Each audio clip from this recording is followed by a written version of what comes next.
It's not what you think. It's not what you think. I'm a 70-year-old American. And for most of my life, I've lived under this cloud of Islamophobia.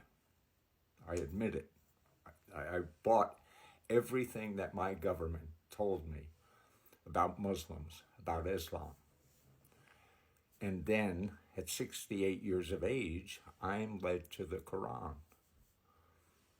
And I want to share with you something. Islam is the Quran. Read the Quran. If you read the Quran, not the other books, and don't indulge in conversations about Islam, just read the book. I can tell you, and I've said this a number of times, in all honesty, I held on to the teachings of Jesus for most of my life, and I still have them virtually written in my heart and in my mind and in my soul. I know the teachings of Jesus. The curious thing is the teachings of Jesus and the Quran don't seem to be at odds with one another. And I know you're going to say, well, what about war and this and that? But the only proof of what I'm saying can be found in reading the Quran in a language you can understand. It's not a big book. It isn't. Read the Quran. Now, this was the motivation for this. I had a comment in one of my videos where I'm reading the Quran, and I posted me reading the Quran, not interpreting it, reading the Quran.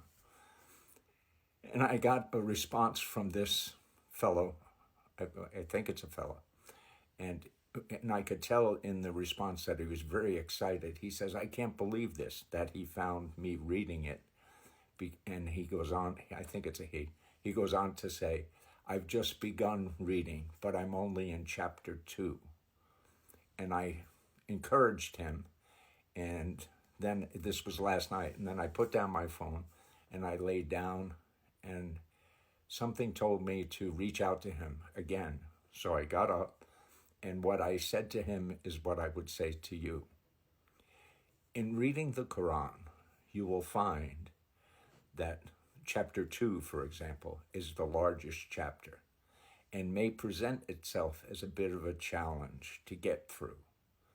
And what I said to this fellow was, if he needs encouragement to go, there are 114 chapters, none of them as vast as chapter 2.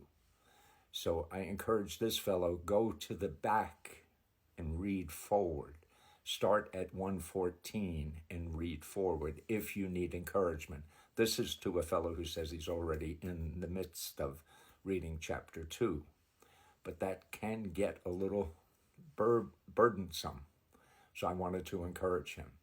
And that's what I'm suggesting to you also, with a little caveat to this. And that is, as I mentioned, I followed the teachings of Jesus all of my life. Do you know that when I was led to the Quran, and like this fellow, I began in the beginning of the book, and I read the very first chapter, my heart was filled with joy because the very first chapter of the Quran, it's short, it's only 7 verses, it's very short, but the very first chapter, as I read it, I could see what Christians call the Lord's Prayer. It was right there. When Jesus' disciples asked him, they said, Lord, can you teach us to pray? And he goes on, this is in Matthew, I believe.